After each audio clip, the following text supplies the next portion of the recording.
Bonjour, Monsieur Kawa Chali. Bonjour, José. Vous êtes le président de la CIVITO.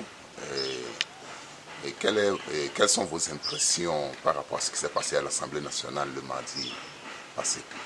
Et merci. Je crois que je dois vous remercier pour le travail que vous faites pour informer l'opinion sur la situation que traverse notre pays depuis la longue crise. Je crois que ce qui s'est passé à l'Assemblée hier, depuis mardi jusqu'à la journée d'hier, n'a rien d'extraordinaire, sauf que le gouvernement a voulu simplement attirer l'attention, les yeux de l'opinion sur cette assemblée qui souffre de légitimité. Et donc, ils ont fait semblant d'amener des tests qui vont apporter des frissons. Et donc, cela va attirer l'attention de l'opinion sur cette assemblée. Et bon, c'est ce qui a été fait au finish. Je crois qu'ils ont gagné leur pari parce que l'opinion, ils sont parvenus à attirer l'attention de l'opinion sur cette assemblée qui a voté ce que les Togolais savaient déjà. Est-ce que les Togolais peuvent applaudir aujourd'hui à cette réforme qui vient d'être faite? Non, pas du tout. Je crois que j'ai écouté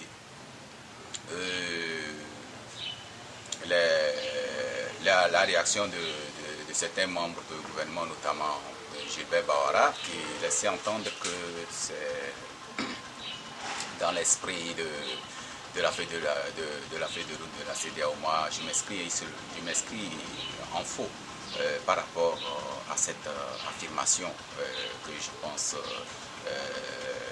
mensongère. Pourquoi? Parce que la CEDEAO, l'esprit de la CEDEAO est très clair.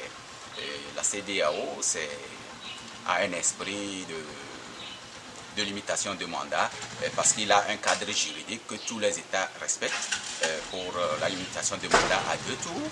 Et le Togo a été le seul pays qui est resté dans l'exception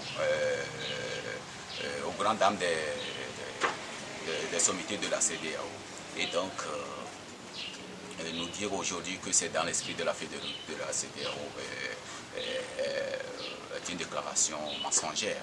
Ensuite, nous avons vu combien la CEDEAO s'est investie dans la crise togolaise. Et pour ce que moi je pense, c'est que l'esprit de la CEDEAO pour le Togo a été que M. Faure Gnassingbé ne se présente plus en 2020, à la présidentielle de 2020. Et donc cela était connu dans les milieux diplomatiques, cela était connu des milieux diplomatiques. Et pour cette raison, la CEDEAO a fait venir son expert, un constitutionnaliste qui a écrit, qui a fait une proposition de test, et proposition dans laquelle Faure a fait introduire une disposition transitoire et que au finish la CEDEAO a demandé de retirer. Et donc la CEDEAO était bien entendu dans un esprit d'alternance politique en 2020 sans M. Faure Gnassingbé. Et cela a été vraiment, cela n'a pas du tout marché parce que l'opposition togolaise, il y a eu un déficit de communication profonde, oui, entre les sommités de la CEDEAO et la C14, qui n'avaient pas compris qu'ils visaient tous le même objectif. Et finalement, qu'est-ce qui s'est passé? C'est que l'opposition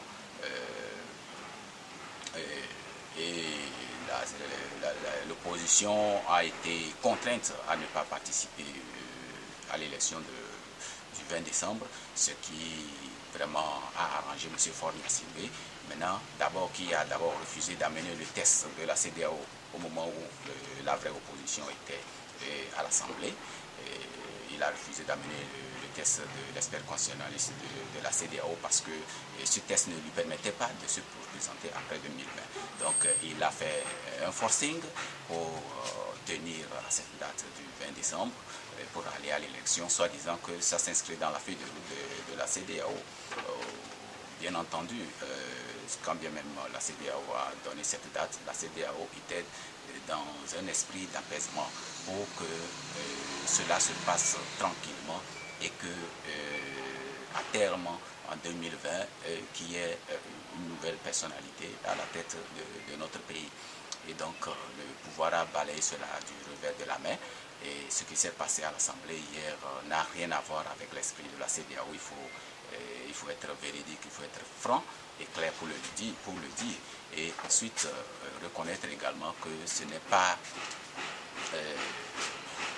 l'Assemblée nationale actuelle qui devra voter un texte autre que celui de la CEDEAO pour imposer aux Togolais. Et donc c'est ce qui a été fait. Tout simplement, ça s'inscrit dans le coup de force du 20 décembre dernier.